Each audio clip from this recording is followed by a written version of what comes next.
आज की इस वीडियो में हम कक्षा 3 पर्यावरण अध्ययन के आकर्षण को देखेंगे। यानी कक्षा 3 की पाठ्यपुस्तक में पर्यावरण से जो चैप्टर इंक्लूड किए गए हैं उसकी हम सारांश आपको समझाएंगे। आइए शुरुआत करते हैं हम आज के इस सेशन की। पर्यावरण अध्ययन आसपास कक्षा 3 को सबसे पहले हम देखेंगे। पर्यावरण जो होता है इसके अंतर्गत हम आसपास के सभी भौतिक एवं अभौतिक तत्वों का अध्ययन करते हैं। आपने देखा होगा, गौर किया होगा कि पर्यावरण की पाठ्यपुस्तक में जो भी चैप्टर होते हैं वे आसपास के वातावरण से ही लिए जाते हैं।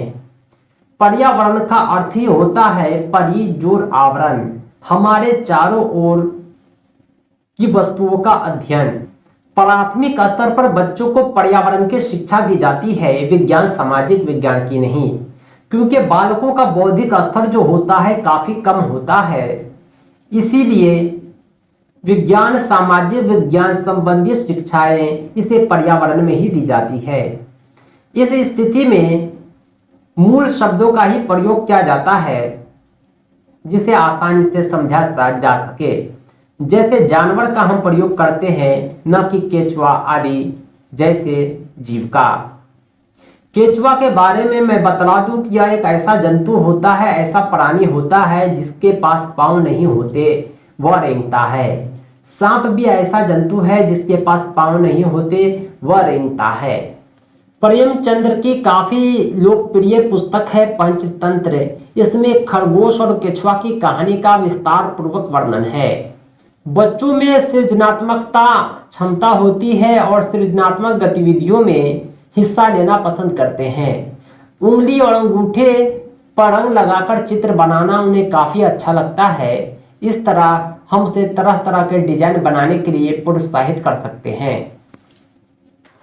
बच्चों को सदैव प्रोत्साहित करना चाहिए कि वो अलग अलग जानवरों को ध्यान से देखें और मन ही मन में उसके चित्र बनाएं। आवश्यकता पड़ने पर उसे समूह में भी चित्र बनाने में सहायता करें। इस तरह बच्चों में रचनात्मकता सृजनात्मकता का विकास होगा।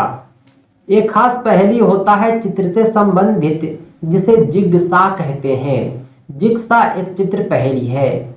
इसमें होता क्या है कि चित्रों को विखंडित कर दी जाती है, फिर उसे चित्र का रूप देने का प्रयास किया जाता है। यह एक प्रकार का खेल है, हमें इसका ध्यान भी रखना चाहिए।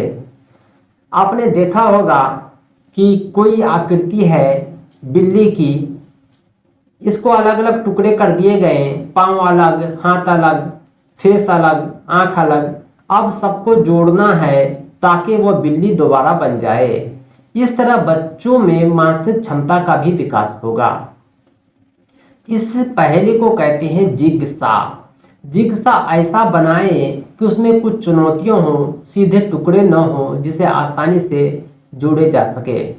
यानी जब तक सोचेगा नहीं तब तक उसके मानसिक विकास नहीं होगा। बच्चे जो विद्यालय में आते हैं अपनी मातृभाषा के साथ आते हैं। हमें यह चाहिए कि बच्चों से पूछे कि छुपन छुपाई अंतराक्षी आदि खेलों को तुम किस नाम से पुकारते हो। यह एक प्राचीन खेल है, अलग अलग क्षेत्रों में अलग अलग नाम से जानी जाती है। हमारे आसपास जितने भी पेड़ पौधे हैं उसमें विविधता होती है। बच्चे खेल खेल में भी इसे महसूस कर लेते हैं। बच्चों को कविता अच्छा लगता है, उन्हें जबरदस्ती याद करने को नहीं कहा जाए। अच्छा होगा कि सभी बच्चे कक्षा में साथ गाएं। कोई भी पढ़ाई हो उसे कविता के माध्यम से पढ़ाकर बच्चे को याद करा सकते हैं। पेड़ के जो पत्ते होते हैं उसमें भी काफी ज्यादा भिन्नता देखने को मिलती है। कोई पत्ता लंबा होता है, कोई छोटा, कोई भूरा, कोई हरा। इस तरह वृक्ष के लंबाई और वृद्धि पर ये निर्भर करते हैं। बड़े पेड़ के पत्ते बड़े होते हैं, छोटे पेड़ के पत्ते छोटे होते हैं। एक कविता है पत्ते, जिसके लेखक है विजेंद्र पाल सिसोदिया। विजेंद्र पाल सिसोदिया पत्ते कविता के लेखक हैं। एक कलाकार थे, काफी मशहूर थे, उनका नाम था विष्णु चिंचालकर। ये इंदौर मध्य प्रदेश के थे। ये क्या करते थे कि सूखे पत्ते से चित्र बनाते थे और काफी ज्यादा विख्यात थे। सूखे पत्तों से बहुत अच्छे चित्र बना लेते थे। हम भी बच्चे को प्रयास करा सकते हैं कागज और पत्ते की सहायता से चित्र बनाने का। जिस तरह हमारे घर में फैमिली मेंबर होते हैं, उसी तरह बच्चे को प्रेरित करना चाहिए कि वो एक पेड़ से रिश्ता निभाए, उसकी आवश्यकताएं पूरी करे। उदाहरण के लिए उसे पानी दे, उसकी देखभाल करे, उसको बारीकी से देखे। इससे क्या होगा कि पर्यावरण के प्रति बच्चे का लगाव बढ़ेगा। एक कविता है पानी, इसके रचनाकार है श्री प्रसाद। पानी रे पानी की कहानी का वर्णन किया गया है। पानी की आवश्यकताओं को, पानी की विशेषताओं को बतलाया गया है इस कविता में। आज भी बहुत जगह है कि समाज में भेदभाव है, वहां आम स्वरूप से बहुत सारे लोगों को पानी नहीं दिया जाता है। हमारा जो पहला परिवार है किसी भी बच्चे का, वो स्कूल नहीं बल्कि माता। आमतौर पर बच्चे विद्यालय में शिक्षा ग्रहण करते हैं, लेकिन स्कूल से पहले उसका परिवार ही उसका विद्यालय है। बच्चे अपने माता पिता और समूह के साथ इंटरेक्ट करते हैं और बहुत कुछ सीखते हैं। बच्चे अपने परिवार से हंसने का, गाने का, बातचीत करने का बहुत सारे तरीके सीखते हैं। मकान और घर में डिफरेंस होता है। कोई मकान है, एक दिन वो घर बन, हर घर के अपने रूल होते हैं, नियम होते हैं, घर के तौर तरीके होते हैं। एक कविता है घर प्यारा, इसके लेखक हैं भारत ज्ञान विज्ञान समिति। भारत ज्ञान विज्ञान समिति ने घर प्यारा कविता को लिखा है। बच्चों से बातचीत करनी चाहिए कि वह त्योहार आदि अवसरों पर अपने घर को किस प्रकार सजाते हैं, ताकि हमें उसकी रचनात्मकता का पता चल सके। बच्चे जो होते हैं खुले माहौल में अपनी बात बेझिझक कहते हैं, इसी से दूसरे लोगों के बारे में हमारी समझ बढ़ेगी। बच्चों से संबंध बनाना और ऐसा माहौल बनाना जरूरी है जहां उनकी बात संवेदनशीलता से सुनी जा सके। एक शहर है हांगकांग, वहां के लोग सांप को खाते हैं। वहां का पसंदीदा भोजन सांप ही है। वहां के लोग लिंग हु फेन खाते हैं। सांप का ही एक डिश होता है जो लिंग हु फेन के नाम से जाना जाता है। कश्मीर के जो लोग होते हैं सरसों तेल से मछली बनती है, गोवा में नारियल के तेल से। सरसों के तेल से बनी मछली कश्मीर के लोग खाते हैं और गोवा के लोग नारियल के तेल से बनी मछली खाते हैं। गोवा में नारियल की पैदावार काफी ज्यादा होती है।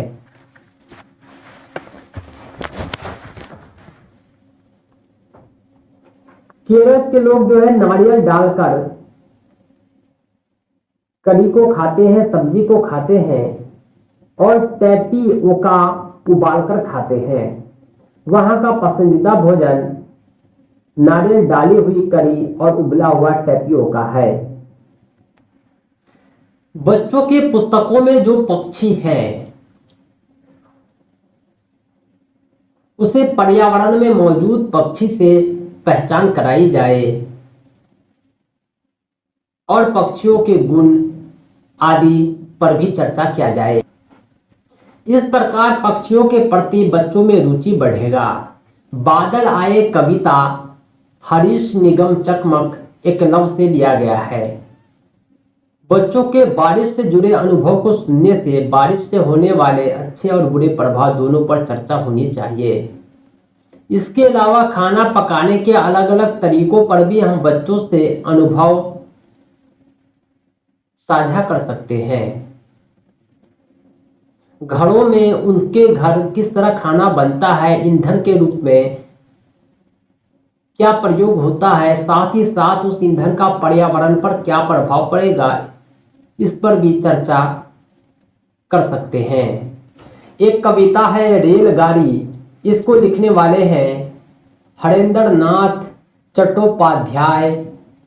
पाठ को पढ़ने से पहले बच्चों को चित्र को देखने और समझने का मौका देना चाहिए। इससे क्या होगा कि बच्चों में चित्र अवलोकन के कौशल का विकास हो जाएगा। बच्चे कहानी में भी रुचि लेते हैं। कहानी के पात्रों की मदद से वे संवेदनशील हो जाते हैं। जो लोग देख नहीं सकते उनके पढ़ने का एक खास तरीका है जिसे ब्रेल लिपि कहते हैं। ब्रेल लिपि में होता क्या है कि एक मोटे कागज पर एक नुकीले औजार से उभरा हुआ बिंदु रहता है, छूकर पढ़ा जाता है। अगर हम बच्चे को ब्रेल लिपि की जानकारी दिखा रहे हैं तो उस समय वास्तविक ब्रेल शीट दिखाना बेहतर रहेगा ताकि बच्चे उभार को अच्छे से समझ सके। रूढ़िबद्ध धारणा जैसे लड़का लड़की में भेदभाव, लिंग विषमता पर चर्चा भी होनी चाहिए, लेकिन ध्यान रखना चाहिए कि किसी के भावनाओं को ठेस न पहुंचे। बच्चों के परिवेश में दवाई के रूप में प्रयोग किए जाने वाले पेड़ पौधों की पहचान व उनका उपयोग पारंपरिक ज्ञान की परख और समझ का मौका देता है। बच्चों को बतलाना चाहिए कि ये तुलसी का पेड़ है, ये औषधीय पौधा है, इसका क्या उपयोग है।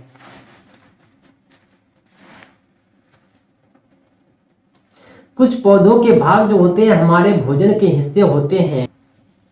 जब मिट्टी के बर्तन बनाते हैं तो उसके कपड़े गंदे होते हैं, लेकिन वे करके सीखते हैं इसलिए आनंदित होते हैं। स्थानीय मशहूर खिलाड़ियों पर जानकारी एकत्रित करवाना चाहिए जो बच्चों को खेलों के बारे में ज्ञान और खिलाड़ियों के प्रति सम्मान को बढ़ावा देगा।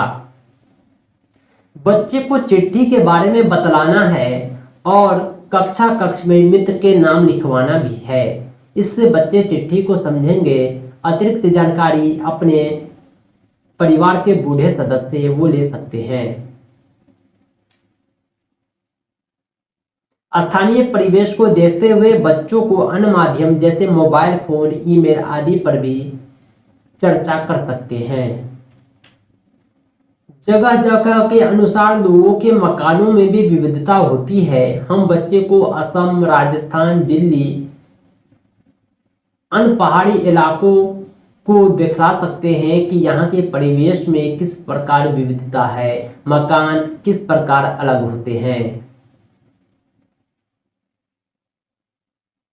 असम का एक गांव है मोलन गांव। यहाँ काफी बारिश होती है, इसलिए यहाँ के लोग जमीन से 10-12 फुट ऊंचे मकान बनाते हैं। इन्हें मजबूत बांस के खंभों पर बनाते हैं। ये घर अंदर से भी लकड़ी के ही बने होते हैं। मनाली जो है एक पहाड़ी इलाका है। यहाँ बारिश और बर्फ ज्यादा पड़ती है। जब ठंड ज्यादा हो जाती है तब धूप में बैठना अच्छा लगता है। यहाँ के मकान पत्थर या लकड़ी के बनते हैं। दिल्ली में काफी ऊंचे ऊंचे मकान हैं जो ईंट और सीमेंट के बने हुए हैं। राजस्थान में बारिश कम होती है, यहाँ गर्मी ज्यादा होती है। यहाँ के लोग मिट्टी के मोटी दीवारों में रहते हैं। छतें कटीली झाड़ियों की बनी होती है। बर्फीले जगह में बर्फ के घर भी बनाए जाते हैं जो इग्लू कहलाते हैं। हाउस बोट घर जैसा होता है जो झील और छोटी छोटी नदियों में अस्थायी निवास स्थान होता है। हम बच्चों के साथ जानवर के बारे में भी चर्चा करेंगे ताकि बच्चे जानवर के प्रति संवेदनशील हो जाए। हम बच्चों को पक्षियों का प्याव बनाने में मदद करेंगे। इसे बाहर रख रखाव के बारे में बतलाएंगे कि पक्षी इस किस प्रकार इससे लाभान्वित होंगे। पशु पक्षी के साथ प्रेम से पेश आना चाहिए, उसे प्यार से सहलाना चाहिए, उसे सताना अच्छा नहीं होता। राजस्थान जैसे जगह पर पानी की काफी दिक्कत होती है। वहां रेत जमीन में पानी नहीं है। बावड़ी जो है वहां सूख जाती है। पानी का छोटा तालाब कहीं कहीं होता है तो पानी काफी दिक्कत से लोग जुटाते हैं, अपनी आवश्यकताओं की पूर्ति करते हैं। आपने देखा कि राजस्थान के रेतीले प्रदेश की जिंदगी कैसी है। बारिश का पानी भी टंकी में सुरक्षित रख सकते हैं, कहीं भी सुविधा अनुसार टंकी बना सकते हैं, घर के आंगन में भी, क्योंकि पानी को बचाना काफी जरूरी है। स्थानीय लोग पानी को किस प्रकार बचाते हैं, किस तरह पानी बचाकर अपनी आगामी आवश्यकताओं की पूर्ति करते हैं, हम बच्चों से उसके अनुभव साझा कर सकते हैं। बच्चे को परिवार के बारे में बतलाना है, परिवार कितने तरह के होते हैं उस पर भी चर्चा होनी चाहिए। प्लस का जो चिन्ह होता है ये अस्पताल को बतलाता है। नक्शे में निशान बनाने की आवश्यकताओं को स्पष्ट करना, बच्चों द्वारा निशान बना चर्चा करना रुचिकर और उपयोगी होता है। तो दोस्तों आज के लिए इतना ही। कंप्लीट तैयारी के लिए विशिष्ट शिक्षक सक्षमता परीक्षा कंप्लीट नोट्स के लिए आप हमसे जरूर संपर्क करें 7631314948 पर। पाठ्यक्रम आधारित संपूर्ण अध्ययन सामग्री के माध्यम से कम समय में आप बेहतर तैयारी कर पाएंगे और अपनी सफलता सुनिश्चित कर पाएंगे और राज्यकर्मी का सपना आपका पूरा हो पाएगा। दोस्तों इस सक्षमता परीक्षा के नोट्स और अपडेट के लिए आप हमारी वेबसाइट www.teacherahmed.com को भी विजिट करें। साथ ही साथ हमारे एंड्रॉयड ऐप टीचर रहमत को प्ले स्टोर से जरूर डाउनलोड करें। इसका लिंक आपको इस वीडियो के डिस्क्रिप्शन में भी मिल जाएगा। दोस्तों आज के लिए इतना ही। हम मिलते हैं नेक्स्ट वीडियो में एक अमेजिंग टॉपिक के साथ। Thanks for watching. धन्यवाद।